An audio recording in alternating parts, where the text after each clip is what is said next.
High school football week 1 did not disappoint in the Tri-State, and think this is just the beginning. But before we move on to week 2 and all the matchups it'll bring, let's take a look back at the touchdowns, upsets, and highlights of week 1 of the high school football season with our Friday Night Rewind.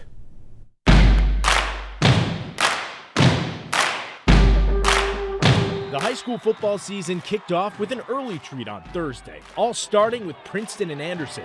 Princeton playmaker TJ Engelman accounts for 6 touchdowns in a 104-point shootout. The Vikings spoil the Raptors' coming-out party 58-45.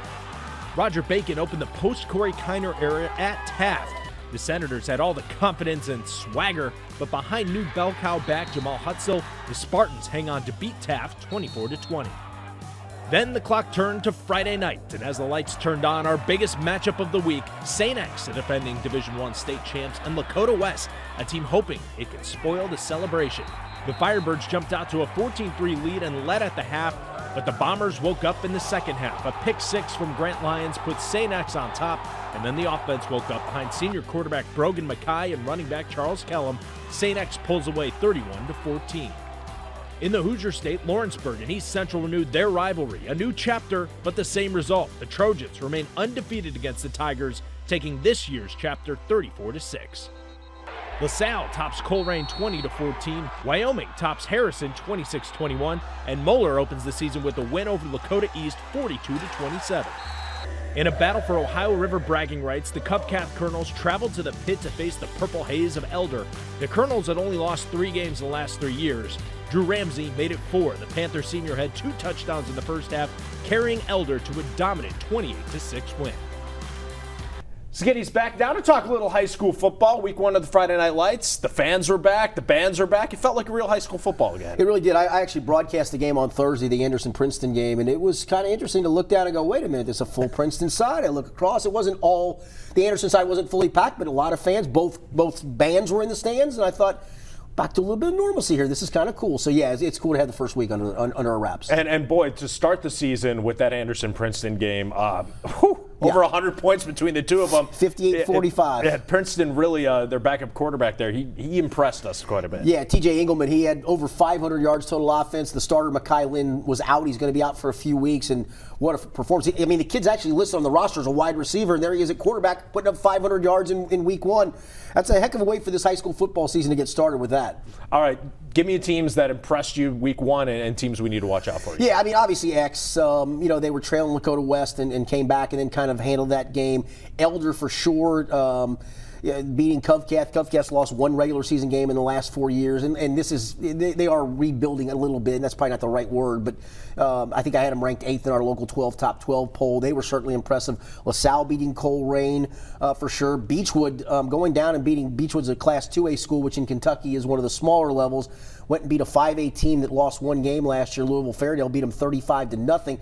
All the conversation's been about, Mr. Football's coming back, Cam Herget for his senior year, and yet their defense ends up shutting out a team, I think last year, that scored at least 28 points in every game. And then over in Indiana, East Central Lawrenceburg looked like a slugfest for a little bit, and East Central ends up dominating. This is supposed to be a good Lawrenceburg team. They're in 2 different classes as well. East Central's 4A, Lawrenceburg's 3A, so they each go their merry way from this point forward, and who knows? I've seen it before. They play every first game of the year, and East Central's kind of started to dominate that series, but Lawrenceburg's lost that first game and then gone on to long runs from that point forward. So, on all 3 of the area parts of it, there was a lot of impressive teams. Let's talk about that St. X Lakota West game for a little bit, because that was the big matchup coming in. We thought maybe Lakota West had a chance to push X, and they did for a half.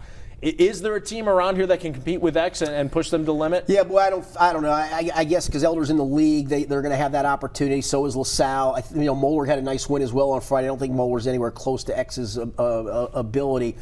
I've talked to some people. This might be the best X team they've ever had, and they've won some state championships, including one last year. From what I heard after the game, I know Tom Bolden and Steve Spector are really good friends, and so that's always a hard game for them to coach against each other. But from what I was told, when they met at midfield after the game, I don't know which one said it, said we'll see you again in week 12 or 13, and that means somewhere deep into the playoffs, and that's probably going to be the case. There's a pretty good possibility that Lakota West runs the table from here on out.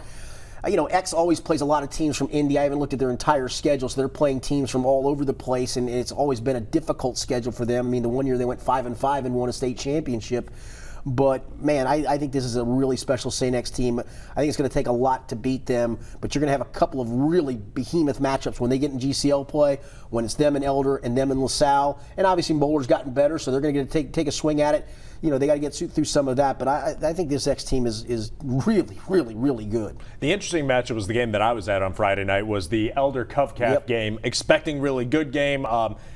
Elder's Drew Ramsey, 2 touchdowns. 99-yarder, right? Yeah, he dominated that game, but I was surprised that Covcath struggled to move the ball as much as they did. Were you surprised by the 28-6? Yeah, yes and no. You know, some of it is Covcath's breaking in a new quarterback, and they didn't have Zion Mason, and Zion Mason probably would have helped to defend against Drew Ramsey, and might have helped even on the offensive side of the ball as well.